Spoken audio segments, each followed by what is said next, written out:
I asked you about Rohingyas. Rohingyas, listen, I think good you remind me of that, because I mean, how do you feed 1 million people with 3 meals a day? Who was feeding them? It was the USAID program. It was not India. And that's shut by Trump. And that's shutting down very quickly, yes. So that's a massive security concern. And the Bangladeshis also, are worried about that. So someone is going to step in, which leads me to the larger point. Some people may singing hurrahs when the USAID was up to some weird things. We don't like them. We don't like the Americans in our periphery. Fine. But someone is going to have to put up the bill to feed these 1 million people, especially if you don't want them to go elsewhere. And Where will they go? Well, I can think of one country next door where, many Rohingya would want to probably go. And have been, in fact. Have been coming. Yes, have been. Yes. Have been trickling through, right? The border, despite all the security concerns and the strong measures since 2024. But they can, of course, go elsewhere, and they've showed up on boats near Sri Lanka, right? So it's a very difficult situation for India to deal with that Rohingya. And I think we need to find ways to stabilize that. And as the US naturally under Trump withdraws from all this stuff, sometimes that's maybe making the job for India easier. Sometimes it begs the question. Saying it's not our theatre. But then if China steps in, then it'll become America's theatre. Or do they not want that anymore? See, I was mentioning before the country next door, Smita, because geography still matters. The Chinese can afford to play from across the Himalayas very far away. They're not going to deal with the Rohingyas coming into their land, right? Or they're not going to deal with a collapse of the Bangladeshi state, which could have happened, might still happen, right? So I think geography puts a special responsibility, right, on countries that are close. And I know that Indian policymakers are worried about this, what's happening in the Bay of Bengal, right? And that's why we saw the Americans and Europeans singing hurrahs in August 24. But 6 months later, I just heard the same people telling me, listen, India, please come in. You deal with this now. Because, and what is India going to say? No, you have to, right? You have to, because the Europeans can afford to opt out.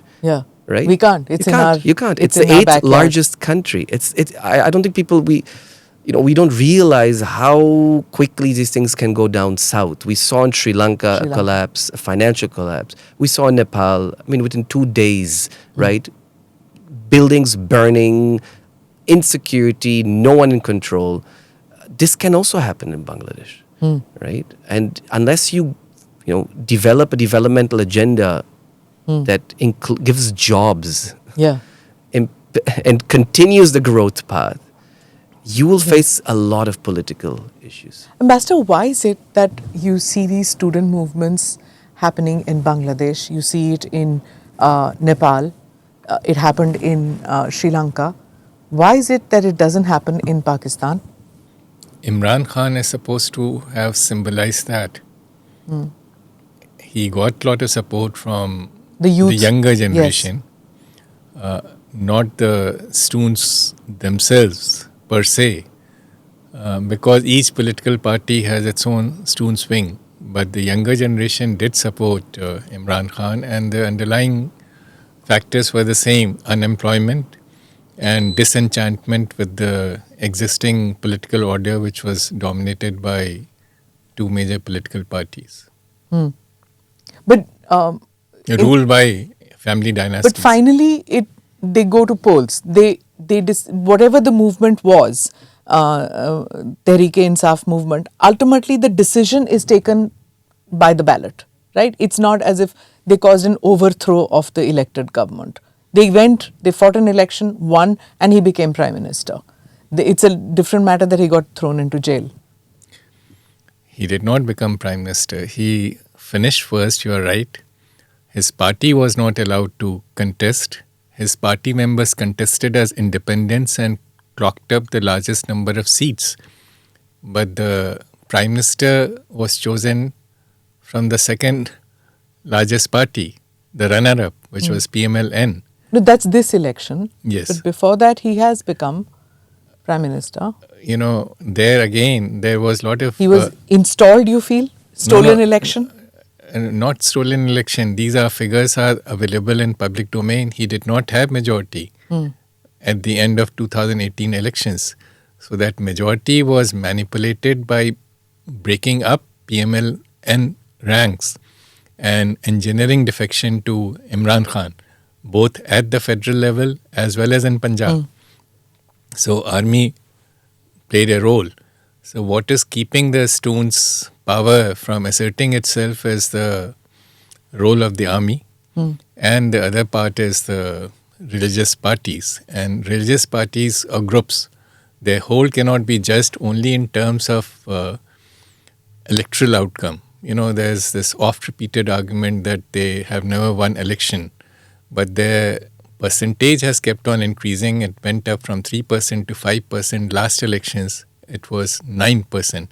But more than that, the religious group's agenda has been adopted by the mainstream political parties in order to outflank them.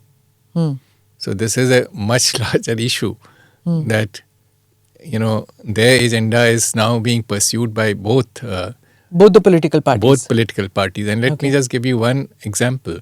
A lot of people must have heard of section Article 58B of Pakistani Constitution. This was brought in by Zia to consolidate his hold on the state and the government.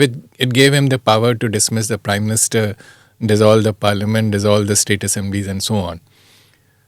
It took about 15 years after Zia's death, another 8 years or so, before the civilian parties clawed back this power for the Prime Minister's office. This is sometime in 97, 15th Amendment.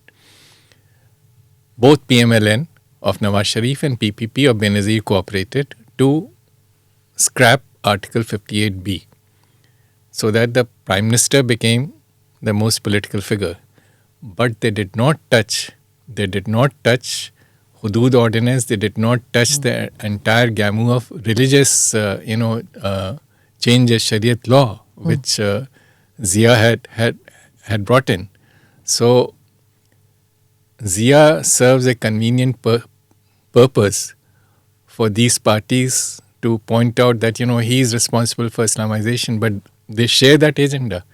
So that part was left untouched. So the Hudud ordinance? It remains there. It's still there. And Shariat law remains there. And in fact, now there are institutions. There's a, Shariat court, federal Shariat court. So they have carved out a separate judiciary,